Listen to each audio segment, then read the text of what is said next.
पिता और पुत्र और पवित्र आत्मा के नाम पर आमीन। यीशु मसीह में प्यारे भाई और बहनों, अगले रविवार से हम 50 दिन के महाव्रत में प्रवेश करने जा रहे हैं और आज सिरो मलंगरा कैथोलिक चर्च में आनीदे रविवार मनाया जा रहा है। आनीदे एक सिरियक शब्द है जिसका अर्थ है मृत विश्वासी। आज हम सभी मृत विश्वासियों के लिए प्रार्थना करते हैं कि प्रभु की करुणा से वे सब स्वर्ग राज्य में प्रवेश कर सकें। और आज योहन के सुसमाचार 5वें अध्याय के 19 से लेकर 29 तक के ईश वचन पर हम मनन चिंतन करेंगे। यहां पर हम ये देखते हैं कि यीशु मसीह अपने आप को पुत्र कहकर पुकारते हैं और वे ईश्वर को पिता कहते हैं और वे ये कहते हैं कि पिता और पुत्र में बहुत ही गहरा संबंध है। पुत्र पिता के बिना कुछ भी नहीं कर सकते और पिता उन्होंने सारा अधिकार पुत्र को प्रदान किया है। हम बहुत से ऐसे लोगों को सुना करते हैं आजकल जो कहते हैं कि हमें यह बताइए कि यीशु मसीह क्या अपने आप को ईश्वर कहते हैं। तो उस सब का जवाब भी आज के सुसमाचार में हम देख सकते हैं। ईश्वर का अधिकार है जीवन देना। सिर्फ और सिर्फ ईश्वर ही मृतकों को जीवित कर सकते हैं, उन्हें उठा सकते हैं और सिर्फ ईश्वर ही न्याय कर सकते हैं, जजमेंट दे सकते हैं। और आज यीशु मसीह कहते हैं कि पुत्र को जीवन देने का अधिकार है, पुत्र में मृतकों को उठाने की शक्ति है और पिता ईश्वर ने न्याय करने का अधिकार पुत्र को प्रदान किया है। इसका अर्थ यह है कि पुत्र ईश्वर हैं। यीशु मसीह न केवल ईश्वर के पुत्र हैं, वे पुत्र ईश्वर हैं। योहन के सुसमाचार पहले अध्याय के 18वें वाक्य में भी हम यही देख सकते हैं। वे पिता से उत्पन्न पुत्र ईश्वर हैं। वे अनंत काल से हैं और जो कुछ भी पिता ईश्वर कर सकते हैं सब कुछ पुत्र ईश्वर भी कर सकते हैं। और मृतकों का न्याय वे किस आधार पर करेंगे?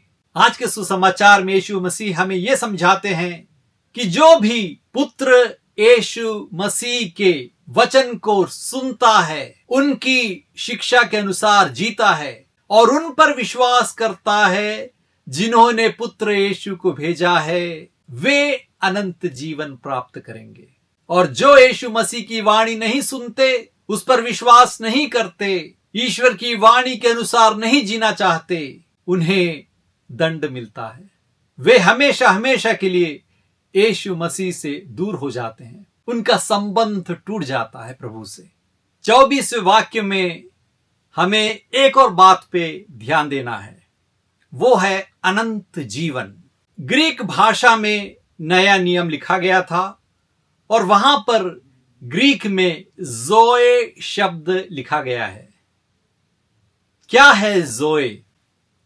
जोए का अर्थ है अनंत जीवन। और साधारण जीवन के लिए योहन के ही सुसमाचार में बियोस इस ग्रीक शब्द का इस्तेमाल किया गया है। क्या है बियोस? बियोस है बायोलॉजिकल लाइफ। हरेक जीव में जो जीवन है, जो जैविक जीवन है, वही है बियोस।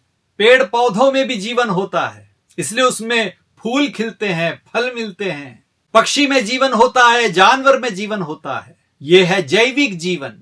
इंसान में भी जीवन होता है, उसमें भी शारीरिक जीवन होता है, वो है बियोस। लेकिन क्या है अनंत जीवन और क्या है इन दोनों में फर्क? जोए या अनंत जीवन सिर्फ उन्हें प्राप्त होता है जो यीशु मसीह पर विश्वास करते हैं और इस विश्वास के कारण जिनका यीशु मसीह से एक रिश्ता बन जाता है, संबंध बन जाता है, वो है इटर्नल लाइफ, अनंत जीवन।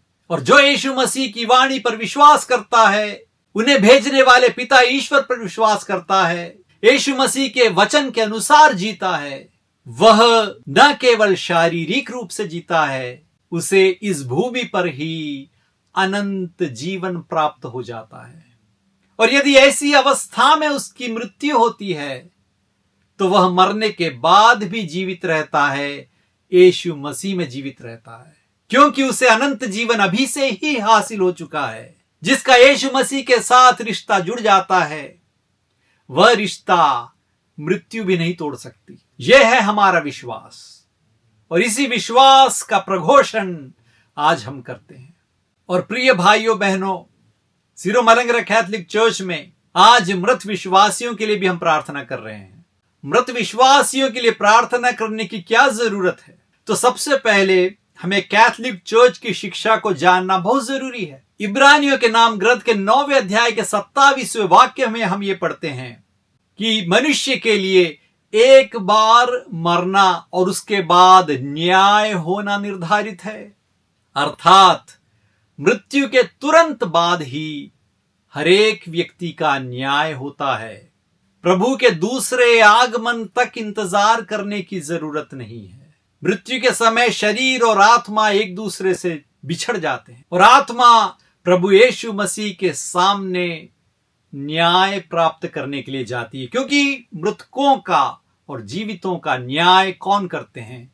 यीशु मसीह। आज के सुसमाचार में हमने देखा, योहन के सुसमाचार 5वें अध्याय के 22वें वाक्य में, और लूकस के सुसमाचार 23वें अध्याय के 43वें वाक्य में हम ये देखते हैं कि यीशु मसीह के दाएं तरफ क्रूस में जो व्यक्ति था, उसे मृत्यु के तुरंत बाद प्रभु स्वर्ग में स्वीकार करते हैं।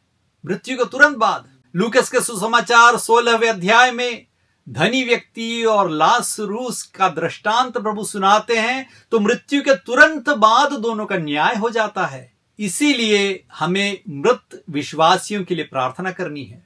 तो क्या बाइबल में यह कहीं है? जरूर है। मक्काबियों के दूसरे ग्रंथ के 12वें अध्याय के 42 से लेकर आगे के वाक्यों में हम ये देखते हैं कि यूदा मक्केबेउस युद्ध में मरे हुए सैनिकों के लिए 2000 द्राकमा चांदी का सिक्का यरूशलेम मंदिर में भेजते हैं, ताकि उनके पापों के प्रायश्चित के लिए बलि चढ़ाई जा सके, उनके लिए प्रार्थना की जा सके। तो ये हम पुराने नियम में देखते हैं। और तिमोथी के नाम दूसरे पत्र के पहले अध्याय के 16 से लेकर 18 तक के इस वचन में हम ये देखते हैं कि संत पौलुस अपने मित्र ओनेसिफोरुस, जिसकी मृत्यु हो गई थी, उसके लिए प्रार्थना करते हैं और दूसरों से ये कहते हैं कि हम प्रार्थना करें ताकि प्रभु न्याय के दिन ओनेसिफोरुस पर अपनी करुणा बरसाएं। तो नए नियम में भी हम मृतकों के लिए प्रार्थना की एक परंपरा देखते हैं। हम यीशु मसीह के शरीर के अंग हैं। हम सब ईसाई लोग, हम एक दूसरे से जुड़े हैं। यदि किसी भी एक अंग को कष्ट होता है, संकट आता है, तो बाकी अंगों का धर्म बनता है उस अंग पर ध्यान देना। हम मृत हो या जीवित रहें, हम प्रभु यीशु मसीह के शरीर के अंग हैं। इसलिए हमारे मृत भाई बहनों के लिए हमें प्रार्थना करनी चाहिए, क्योंकि हम सब एक दूसरे से यीशु मसीह के द्वारा जुड़े हुए हैं। मरने के बाद एक आत्मा अपने लिए प्रार्थना नहीं कर सकती, उसके लिए सक्षम नहीं है। जब तक हम जिंदा हैं, तब तक ही हमें प्रभु की ओर मुड़ने का समय मिलेगा, उसके बाद नहीं मिलेगा। आए हम अपने जीवन को गंभीरता से लें। जब मौका है, जब जीवन है, तब हम प्रभु की ओर मुड़ें, अपनी गलतियों के लिए क्षमा मांगें। स्वर्ग में जो आत्मा प्रवेश कर चुकी हैं, उन्हें ही हम संत कहते हैं। उनके लिए प्रार्थना करने की जरूरत नहीं है, क्योंकि वो लक्ष्य स्थान पर पहुंच चुके हैं। और कौन कौन नरक में जा चुके हैं, उसके बारे में हमें कुछ भी नहीं मालूम। अभी तक कैथोलिक चर्च ने यह नहीं बताया कि कौन कौन सा व्यक्ति नरक में है। तो नरक में यदि कोई आत्मा है, तो उसके लिए हमारा प्रार्थना करना व्यर्थ है, क्योंकि नरक से कोई भी व्यक्ति मुक्त नहीं हो सकता, वह स्वर्ग में नहीं आ सकता। तो इसलिए नरक में जाने वाली आत्माओं के लिए प्रार्थना करना व्यर्थ है। तो हमारी प्रार्थना किन आत्माओं को मदद कर सकती है? ऐसी आत्माओं को जो शोधक अग्नि से गुजर रहे हैं, अर्थात परगेट्री। स्वर्ग प्राप्ति के लिए एक आत्मा पवित्रता में और प्रेम में आगे बढ़ रही है। ऐसी आत्माओं को हमारी प्रार्थना मदद पहुंचा सकती है, उन्हें आश्वासन दे सकती है और उनकी स्वर्ग प्राप्ति शीघ्रता से हो सकती है। इस विश्वास से हमें उन आत्माओं के लिए प्रार्थना करना है ताकि वे जल्दी स्वर्ग प्राप्त कर सकें। चूंकि हमें यह नहीं ज्ञात है कि स्वर्ग में कौन कौन है, नरक में कौन कौन है, शोधक अग्नि में, परगेट्री में कौन कौन है, इसीलिए हमें हर एक मृत विश्वासी के लिए प्रार्थना करनी चाहिए। हमें यह फैसला नहीं करना चाहिए कि यह व्यक्ति नरक में हो सकता है इसलिए उसके लिए प्रार्थना ना करें, यह व्यक्ति स्वर्ग में पहुंच चुका होगा इसके लिए प्रार्थना ना करें। हमें ऐसा फैसला नहीं करना है, हमें हर मृत विश्वासी के लिए प्रार्थना करना है। यही हमारी कलीसिया आज हमें याद दिला रही है। आए हम सब एक साथ मिलकर हर एक मृत विश्वासी के लिए प्रार्थना करें, अपने मित्रों को, अपने पारिवारिक जनों को और दूसरों को याद करें ताकि प्रभु अपनी करुणा और कृपा से उन्हें अपने पास स्वीकार करें। ईश्वर आप सबको अनुग्रहित करें।